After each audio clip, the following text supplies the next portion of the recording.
pensé à vous dans la prière. J'ai pensé à tous ceux qui étaient là dimanche et encore ces dimanches qui sont là, comme Marcel. Beaucoup d'efforts. Que Dieu vous bénisse. Vous avez, j'ai retenu souvent le prénom parce que Dieu veut que j'ai prié pour ses enfants. C'est la volonté de Dieu que nous soyons dans la prière. Amen. Amen. Ce matin, nous allons voir ce que le Seigneur a à nous dire. Notre Dieu, il a toujours quelque chose à nous dire. Si vous remarquez, la salle un petit peu, on a bougé un peu. On a essayé de faire plus d'espace, plus de place. Écarter plus seulement, nous voulons rassembler la famille ensemble. Mais le Seigneur veut nous bénir cette famille. Ce matin, nous allons parler construire sur du solide qui est le roc. Construit sur du solide qui est le roc. Je reprends. Construire sur du solide qui est le roc. Si on a l'intention de construire un projet, ne le fait pas hors de la volonté de Dieu. Quel que soit ton projet, fais le Seigneur connaître tes projets et tu réussiras. Ne fais rien, mes bien-aimés. Voyager, changer de travail, changer de maison, changer de voiture. Je ne dis pas changer de mari, parce qu'on est marié pour la mort. Mais on peut tout changer. Mais il y a deux choses que nous ne pouvons pas changer. Notre relation avec Dieu et notre relation entre mari et femme. Comment construire sur le roc? C'est de connaître quelle est la volonté de Dieu pour moi. Calculer, réfléchir, réaliser et attendre en silence la réponse du Seigneur. Souvent, on veut construire, mais on n'a pas de patience pour faire une bonne fondation. Vous savez, une maison sans fondation n'est pas solide. Quelle que soit la maison que nous voulons construire, on a besoin d'une bonne fondation. Parce qu'il y a la tempête, il y a les tremblements de terre, il y a des catastrophes. Dans la vie des chrétiens, on va rencontrer tout ça. Mais savoir sur qui tu as construit ta vie. Est-ce que tu as construit ta vie sur le pasteur? Est-ce que tu as construit ta vie sur l'évangéliste? Est-ce que tu as construit ta vie sur le diacre? Est-ce que tu as construit ta vie sur la foule? Ou est-ce que tu as construit ta vie sur Jésus? Souvent, on a mal construit notre vie. On est échoué. Pendant le temps de la tempête, le vent souffle légèrement, la maison est déjà tombée. La maison, je parle, c'est la maison de Dieu que tu es. La maison est cassée. Mais quand tu as construit ta vie sur le roc de la prière, première clé c'est la prière, la maison sera bien debout.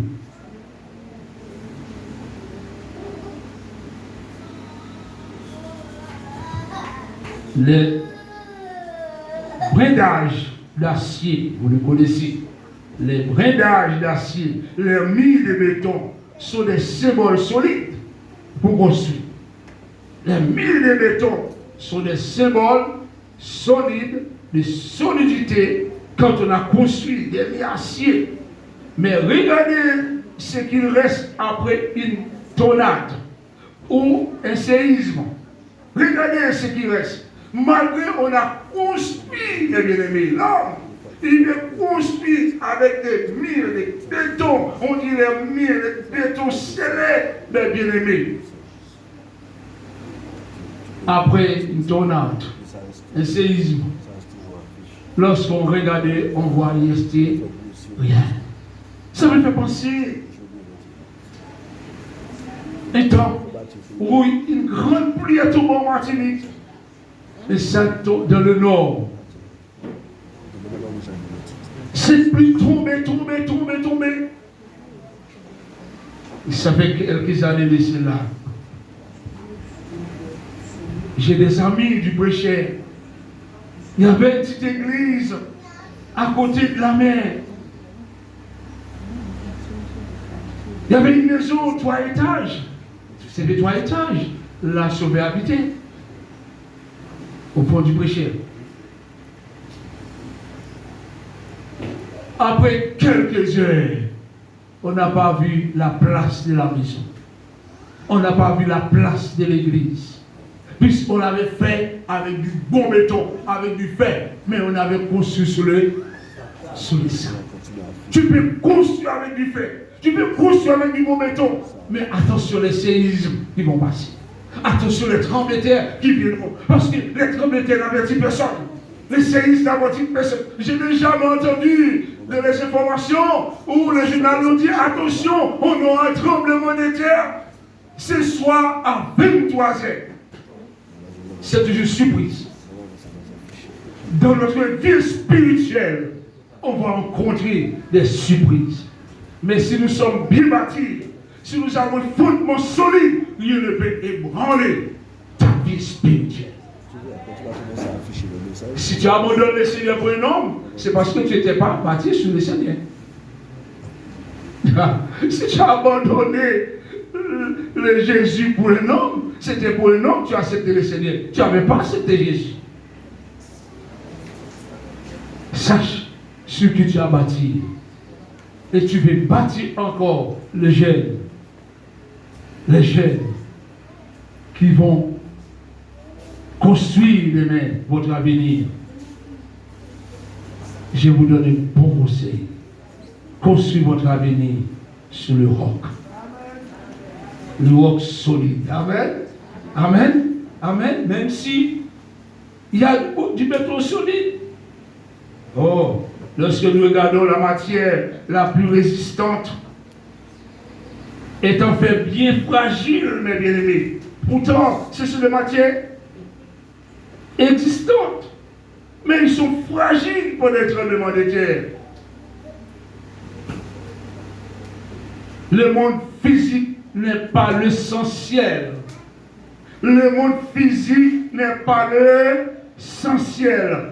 C'est pourquoi la Bible nous dit dans 2 Corinthiens 4, verset 18. Le monde physique n'est pas l'essentiel. 2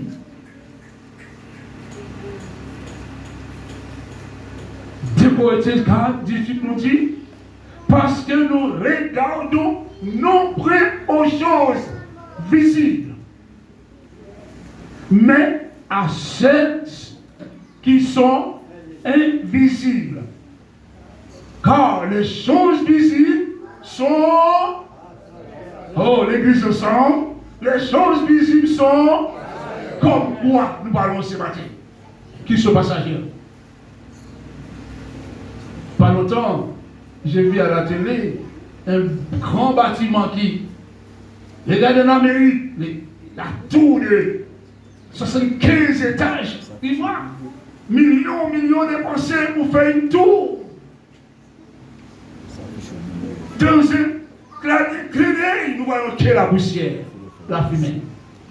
Les yeux complètent les choses visibles, les yeux oubliés. Il y a quelque chose d'invisible qui nous regarde, alléluia. Souvent, nous portons nos regards plutôt les choses visibles qui frappent nos yeux. Nous ne regardons pas à la parole de Dieu, c'est qu'elle nous dit. Parce que nous regardons, tout le monde aime regarder. Qui ne regarde pas aujourd'hui? Tout le monde regarde. à quel moment le Corona Delta va finir. Mais est-ce qu'on voit le Delta? Est-ce qu'on peut toucher le Delta? Mais tout le monde parle du Delta. Oh, alléluia. Tout le monde parle, le monde parle de Delta, la métropole parle de Delta. Nous, on n'a jamais vu qu'est-ce qu'il y a Delta. Delta, c'est quoi? Tout le monde regarde, alléluia. Tout le monde répète Delta, Delta, Delta. Mais on a oublié l'essentiel, qui est souverain, qui a le pouvoir sur toutes les choses. Ça, c'est l'invisible. On regarde à l'invisible, mais on ne fait pas ça à l'invisible. On n'arrive pas le doigt sur l'invisible pour dire à l'invisible, il y a quelque chose, alléluia. Il y a quelque chose, alléluia. C'est visible, mais il y a quelque chose que nous ne voyons pas. C'est la puissance de la main de notre Dieu. Les choses visibles. Nous, alléluia. Nous prenons aux choses vides. Nous regardons. Mais à celles qui sont invisibles. Car les choses visibles sont la maison que vous voyez là. Vous savez, les moments où on va obligé de changer les micros, on va essayer de changer la table. On a déjà acheté un autre. On a un autre neuf, on a acheté neuf. Ampli.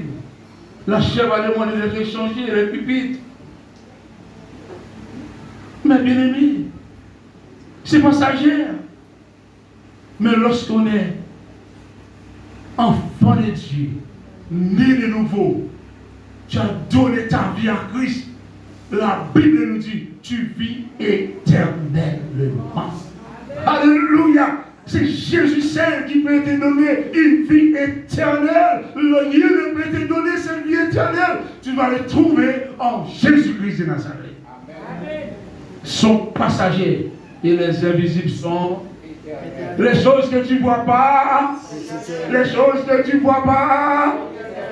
Même si tu ne vois pas la réponse, tu as prié. Tu ne peux pas le voir. Mais ta foi te fait comprendre. Jésus a quelque chose pour moi. Il prépare un plan précieux pour toi. La Bible nous dit, plus loin, mes bien-aimés, dans Matthieu chapitre 7, verset 24, Matthieu chapitre 7, verset 24, c'est pourquoi je parle des choses visibles et des choses invisibles. Mais tout de suite, Jésus reprend ses enfants. Il dit, c'est pourquoi. C'est pourquoi. C'est quoi? Quiconque entend ce que je viens de dire là, Jésus dit, ces paroles que j'ai dit, et ne les met pas, et les met en pratique, sera semblable à un homme prudent qui a bâti sa maison sur le roc. Sache qu'il y a des choses visibles, il y a des choses invisibles. Mais entends ce que Jésus a dit. Mets ta foi dans ces choses invisibles-là, qui est éternel. Le plan qu'il a pour ta vie. Ce qu'il a mis de côté pour toi, tu ne vois pas. Aucune oreille a entendu la réponse pour toi. Aucun œil a vu ce que Dieu a mis de réserve pour toi. Mais il veut que tu restes toujours à ses pieds. Sache que dans ta prière, de le remercier, on dit Seigneur, merci pour ce que tu as mis de côté pour moi. Alléluia. Là, nous regardons dans les choses invisibles. Alléluia. Mais c'est pour la dire, mais si tu entends cette parole, je dis, et tu mets en pratique, tu seras semblable à un homme prudent. Un homme prudent, mais bien aimé, il est prudent. Un homme prudent, c'est un homme prudent. Un homme prudent ne fait pas n'importe quoi. Il ne prend pas dans n'importe quel piège. Mais lorsque nous mettons la parole de Dieu en pratique, nous serons prudents. À chaque fois, le Saint-Esprit de Dieu va faire remonter la parole de notre cœur. Attention, tu es en danger. Attention, tu es en danger. La Bible nous dit, bâtit sa maison sur le... Mais sache qui est le roc. Mais bâtir sur le roc. Le roc, c'est une grande pierre. Le roc est solide. On dit que la traînelle est bâtie sur les carrières, c'est ça? Et regardez bien la hauteur des traînelles. Vous connaissez la traînelle? Qui ne connaît pas la traînelle, lève la main. Il ne faut pas battre par la traînelle quand il passe sur le pont de Chienne. Quand tu descends en ville, tu as vu plusieurs maisons sous le monde en haut, mais c'est sous le monde quand même. Ce n'est pas sous la terre, mon frère. Traînelle, on dit que traînelle est bâtie sur le roc. Vérifiez, regardez. Tant de maisons, on a construit traînelle. C'est pas un théâtre pour vous montrer les choses comment. C'est solide quand on est sur le roc. Tant de tremblements de terre, on passe. Tant de séismes, c'est fait. On n'a jamais entendu une maison traînelle tomber. Et pourtant, ils sont penchés en pente. Mais ils sont sous les rocs. Mais Jésus est venu un jour et il a dit, mais même s'il est sous le roc, un jour, il y a pierre sur pierre qui ne seront pas. Alléluia. Mais bien aimé, si le Seigneur passe sa main, qu'est-ce qu'il peut résister devant la main de notre Dieu? Mais il peut bâtir là, il fait. Mais la main de Dieu, si la main de Dieu a dit, il faut tomber, il ne peut résister. Alléluia. Il n'y a pas de ciment qui peut tenir ce que Dieu veut faire. Alléluia. Lorsque nous regardons, mes bien-aimés, aujourd'hui, les hommes sont en train de chercher avec quel béton où l'Éternel avait utilisé quand il a coupé la mer Rouge en deux. Mais comment ça s'est fait? La mer Rouge, une mer est coupée en deux, et puis le peuple de l'Éternel passe avec. Voici l'eau, mes bien-aimés. Voici la mer, alléluia. Voici la mer, et les hommes ont regardé les sables, marcher dans les sables, alléluia. Les hommes marchaient dans les sables, mais qui a retenu ces deux bosses, quel béton, quelle ceinture, alléluia. Seulement l'Éternel, quand il parle, tout s'est réalisé. Sa parole, elle est puissante. Quand on est bâti notre foi sur le roc, même si tu traverses la mer Rouge, le Seigneur fera une route pour toi. Oh, alléluia! Le Seigneur fera une bonne route pour toi. Mais bien aimé, la Bible continue à nous parler. Nul ne peut empêcher le plan de Dieu accompli dans ta vie. Quand tu es sous le roc, nul ne peut empêcher le plan de Dieu accompli. Oh, laisse-moi merveiller. Quand tu es sous le roc, alléluia, est-ce qu'il y a quelque chose qui est plus fort que le roc? Est-ce qu'il y a quelque chose qui est plus solide que le roc? Nul, c'est nul, alléluia. Nul, mon frère Bernard. Oh, tourne ta tête. Dis à celui qui a côté de toi. Nul. Nul ne peut empêcher le plan de Dieu accompli dans ta vie. Quand tu es sous le roc, tu es caché en Christ. Alléluia. Tu es en sécurité quand tu es sous le roc. Alléluia. Parce que les chants nous disent, le roc est plus haut que moi. Mais tu es tout petit sous le roc. Il t'a caché sous le roc. Il peut le toucher. Si on te touche, il faut toucher le roc. Et personne ne peut toucher Jésus. Qui peut toucher Jésus? On a essayé, on n'a pas arrivé. On a tenté, on n'a pas arrivé. Mais si tu es caché sous le roc, aujourd'hui, si tu es pas encore sous le roc, c'est le temps. Dis Jésus, je désire d'entrer sous ton roc parce que j'ai besoin de ta sécurité. C'est tous ceux qui ont peur de la maladie. On a peur. Mais si, parce qu'on ne peut pas assez, on n'est pas sûr, on n'a pas cette assurance, on est caché sous le roc. Il y a qu'une chose à faire, c'est de respecter les règles et puis faire Dieu confiance. Je n'ai pas dit de ne pas respecter les règles. Parce que la Bible nous dit que nous devons obéir aux autorités. Je respecte les règles, mais je compte sur le Seigneur. Je ne compte pas pas sur les autorités. Je ne compte pas sur les docteurs. Mais Jésus, je compte sur toi. Jésus, je compte sur toi. C'est toi celle qui peut me garder. C'est toi celle qui peut me guider. C'est toi celle qui peut me guérir. C'est toi celle qui peut me donner la sécurité. Alléluia. Nul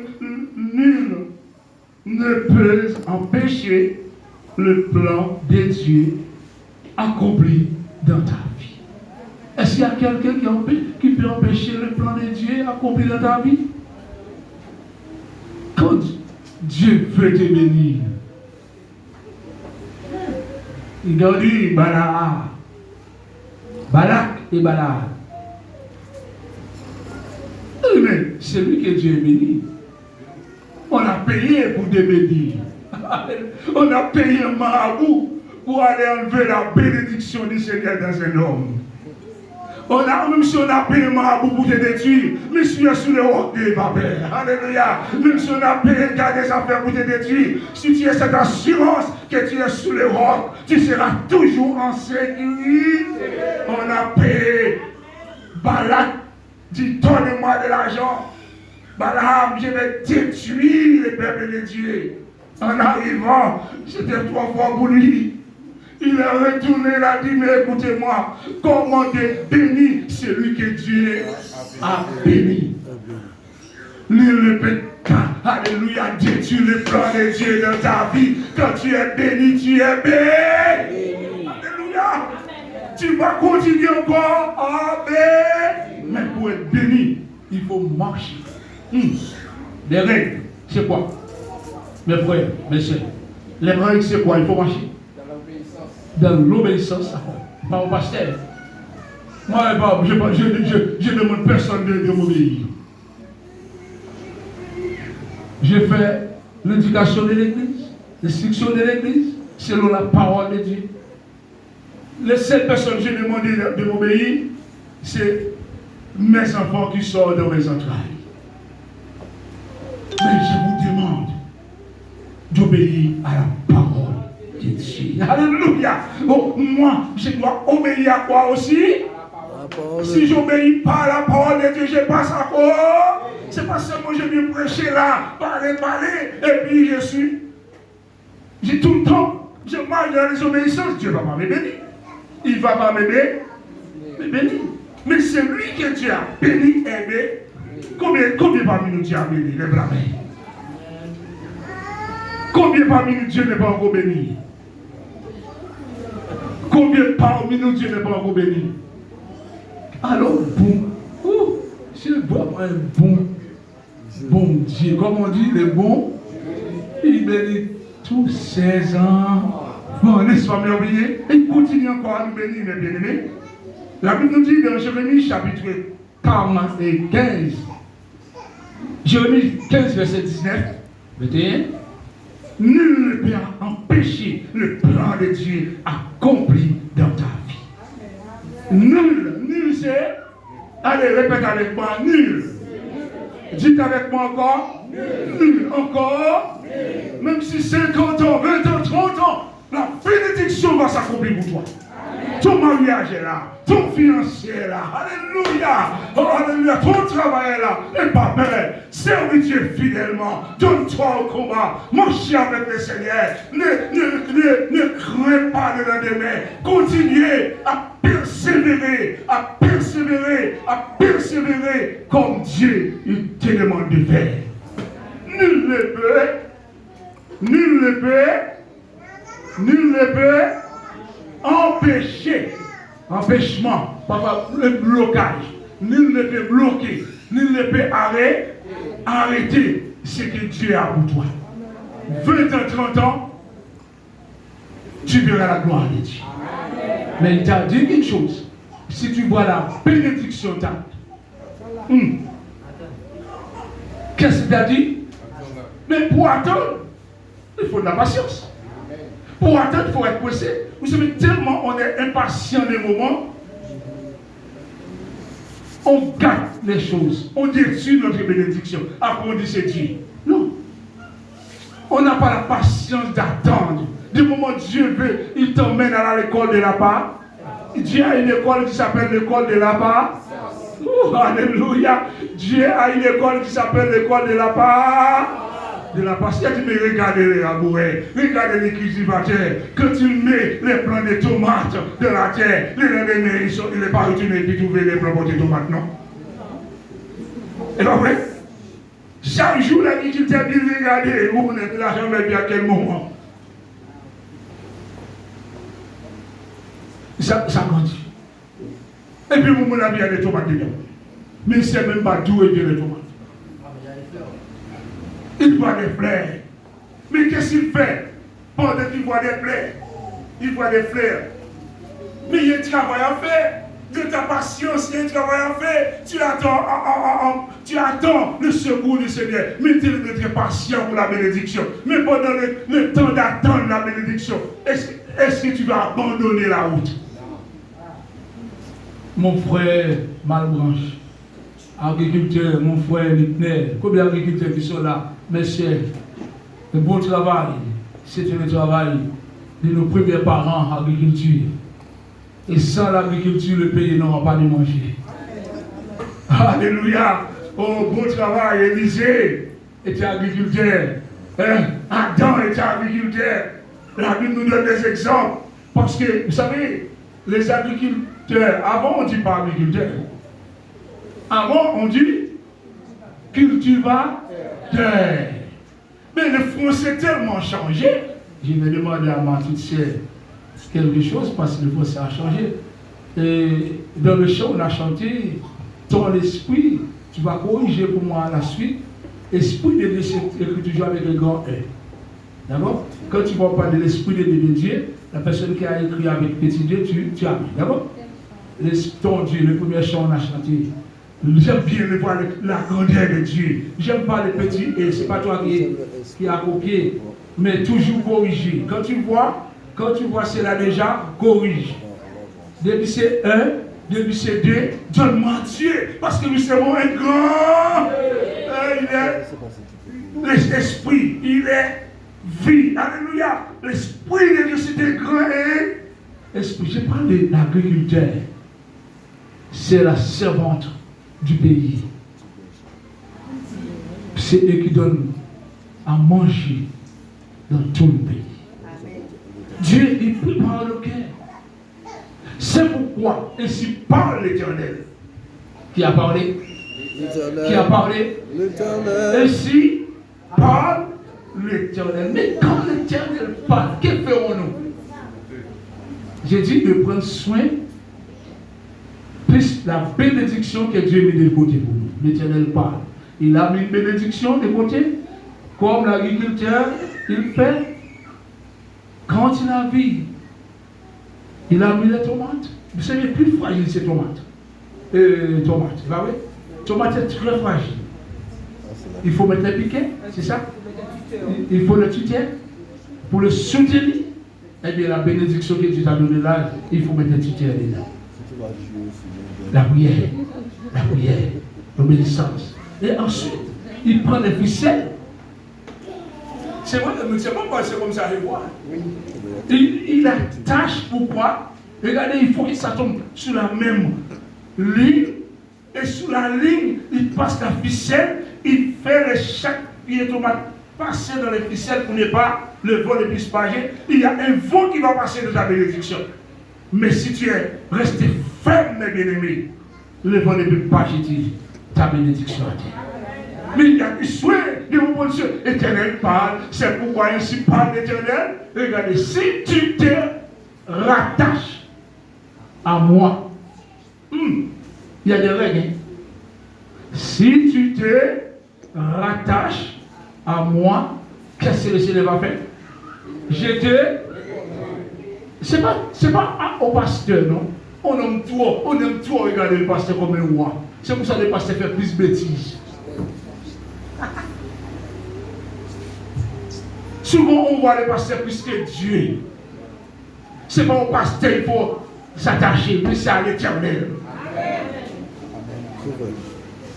Si tu te rattaches à moi, C'est ces règles de la parole. Et tu te tiendras devant moi. Oh, alléluia. Le Seigneur dit, mais si tu veux être béni, mais il faut rester devant moi. Si tu sépares, qu'est-ce que tu dois séparer? Ensuite, allez.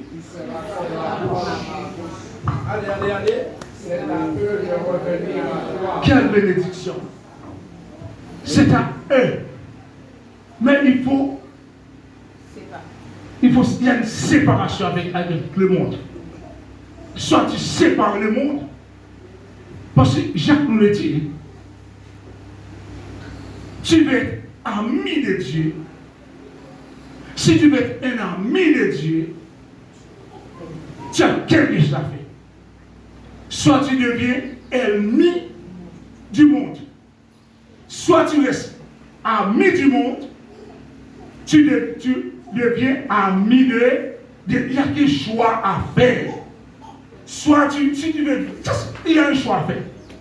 Si tu sépares ce qui est précieux de ce qui est vide, qui parle valeur, tu seras comme...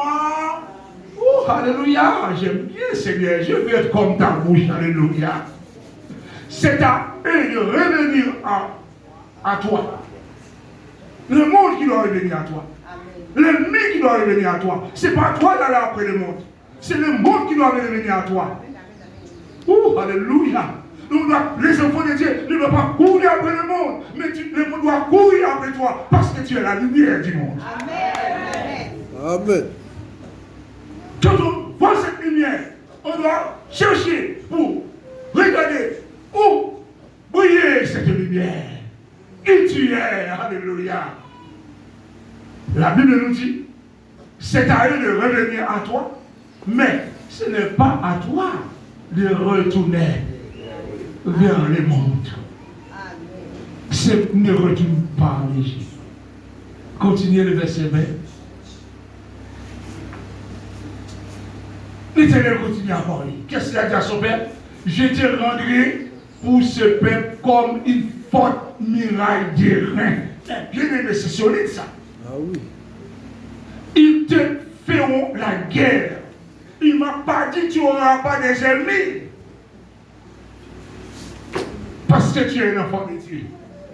Mais n'oubliez pas, tu es bien attaché au Seigneur. Tu es bien sous le roc. L'ennemi ne peut pas t'enlever sous le roc. Il te fera la guerre, mais ils ne te vaincront pas. Alléluia. Il va chercher la guerre avec toi. Mais ils ne sont pas des gagnants parce que le roc est plus puissant. Alléluia. Amen, alléluia. Car je serai avec toi. Répète avec moi. Car je serai avec toi. Dis l'Éternel. Oh, mais je ne serai pas avec toi pendant que tu es couché sur ton lit. Pendant que tu es de ton combat, je ne suis pas là. Pendant que tu es en train de lutter les soirs, je ne suis pas là. Pendant que tu es avec quelqu'un qui vient te prendre, je ne suis pas là. Mais l'Éternel, si tu es rattaché avec moi, alléluia, tu seras toujours victorieux, victorieuse, alléluia. C'est ça, il t'a dit, car je serai avec toi pour te sauver, même si l'ennemi fait la guerre avec toi, n'ayez pas peur. Ils vont envoyer des fétiches, ils vont envoyer des schémas, n'ayez pas peur, si tu es vraiment sous le bord. Jésus de l'Éternel dit, je serai avec toi pour te sauver, et te délivrer. Dit l'Éternel. Dans le verset 21, qu'est-ce qu'il nous dit? Écoutez encore. Je te délivrerai. Qu'est-ce qu'il va faire? Où? Les méchants seront toujours là. Ou non? Il va annoncer sur l'enfant de Dieu. Non, il a dit que les méchants seront toujours après nous. Je te délivrerai de la main des méchants.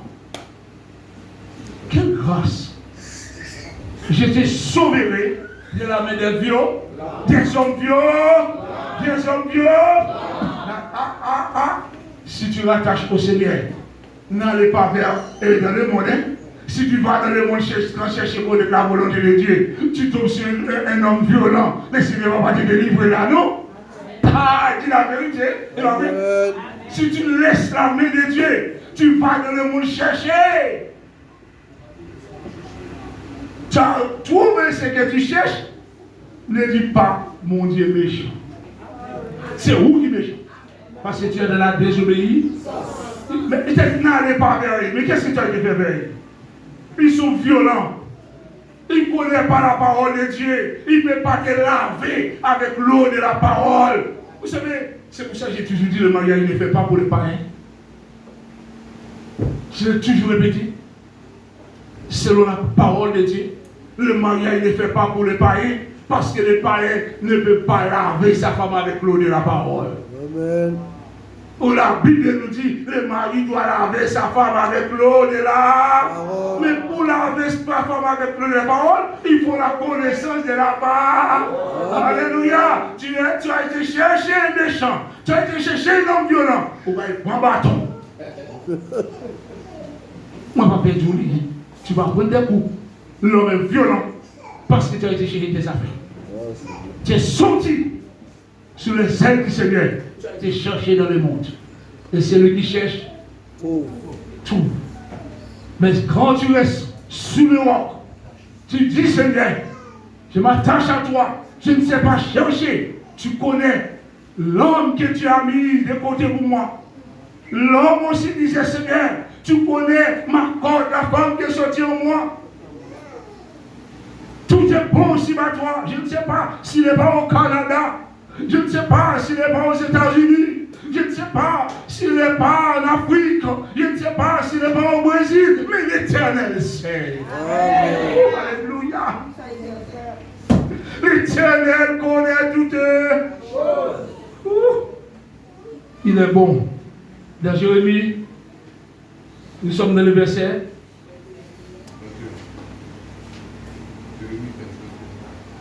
Dans le Jérémie 23, verset 29, écoutez ce que le Seigneur disait. Vous pouvez continuer à lire le reste. Jérémie 23. Jérémie 23, verset 29. Ma parole n'est-elle pas comme un feu de... Qu'est-ce que dit?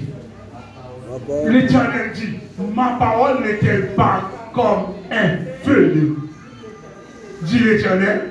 Ce qu'il dit, sa parole c'est comme un...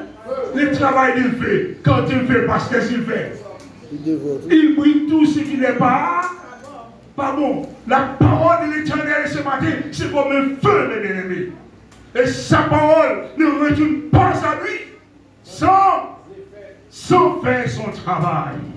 La parole de l'Éternel, c'est comme un feu, dit l'Éternel, et comme un marteau. Votre marteau, vous voyez.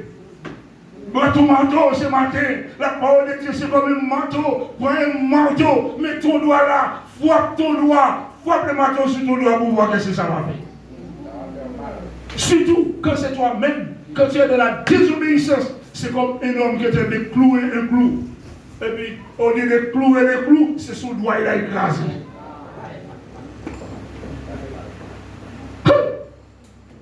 La désobéissance, tu as écrasé ton doigt toi-même. Tu as brisé ton doigt toi-même parce que tu es dans la désobéissance. La parole de Dieu, c'est comme un marteau. Un marteau, alléluia, qui brise. Et le verset 20 nous dit, le verset. Et 30 nous dit, c'est pourquoi, voici, dit l'Éternel, j'en veux aux prophètes qui dérobent mes paroles. Écoutez, il y a des faux prophètes. Il y a des vrais, mais il y a des faux. Qui fait quoi? Ils volent les paroles. Mais les discernements, on a besoin. C'est pourquoi, voici, dit l'Éternel, je m'en veux aux prophètes qui dérobent mes paroles l'un à l'autre.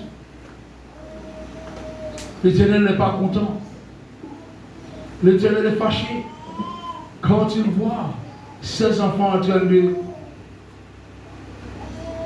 mentir avec sa parole, mes bien-aimés. J'ai terminé avec ces versets clés. L'Éternel veut te donner tout le pouvoir. Dans Isaïe 54, verset 17. L'Éternel veut tout te donner ce matin. Malgré l'ennemi est là. Malgré le méchant est là. Dans Isaïe chapitre 54, verset 17. 18, ça c'est votre bénédiction. Regardez, quand tu marches, quand tu es sous le roc, regardez la bénédiction. Alléluia. C'est que le Seigneur a pour toi. La bénédiction du Seigneur est pour toi. Quand tu es sous le roc, quand tu es avec Jésus, quand tu marches avec Jésus, quand tu demeures avec Jésus, quand tu marches de l'obéissance à sa parole, tu seras un homme béni. Même si les méchants viendront après toi, tu seras toujours victorieux parce que Jésus est avec. Jésus est avec. L'Éternel dit ce matin pour terminer. Ensemble l'église. Alors dis contre moi. Toute arme forgée contre moi sera sans effet. Lève-nous ensemble. Levez l'église. Alléluia. Je veux que vous rentriez de cette dimension de foi ce matin. Je ne sais pas qu'est-ce qu'on a forgé contre toi. Je ne sais pas qu'est-ce qu'on a fait contre toi. Je ne sais pas qu'est-ce qu'on a préparé contre toi. Mais l'Éternel te dit c'est ta victoire. Ce matin, j'ai une victoire. La victoire vient de l'Éternel des amis. Alléluia. Veux-tu avoir la victoire? Veux-tu confesser cette victoire? L'église ensemble. Toute arme forgée contre toi sera sans effet. Et toute arme qui s'élèvera contre moi, tu fais quel pouvoir? Quelle est la puissance qu'il nous a donnée? Quand tu marques l'obéissance, tu peux condamner les puissances. Tu peux condamner les langues. Alléluia. Souvent on aime trop accepter les paroles de malédiction. L'autre te dit tu vas mourir. L'autre te dit tu vas faire un accident. On est debout derrière la parole. Tu confesses au nom de Jésus. Je ne vais pas faire un accident. Au nom de Jésus, j'aurai la victoire. Au nom de Jésus, mes enfants seront sauvés. Au nom de Jésus, moi et ma maison, nous servirons l'Éternel. Alléluia. Tu t'as forgé, le monde va forger contre toi. Oh, la famille va forger une âme contre toi. Les voisins vont forger une âme contre toi. Mais au nom de Jésus, quand tu es sous le roc est plus haut que toutes les choses. Alléluia, alléluia, alléluia. Regardez, tu peux les condamner. Tel est l'héritage des serviteurs de l'Éternel. Tel est le salut de l'air. Viendra de moi, dit l'Éternel. Verset 18 nous dit quoi? Alléluia. C'est fini? C'est fini? Tu t'as forgé contre toi sera. Oui, le verset 17 seulement. Ce matin, voici notre victoire. Voici, le Seigneur veut te donner quelque chose de super. Il veut me donner quelque chose. Es-tu prêt pour recevoir? Es-tu prêt pour dire, Seigneur, voici ma main, je le fais. Si tu le veux seulement, le Seigneur, j'ai bien dit construit sur du solide qui est le roi Jésus-Christ.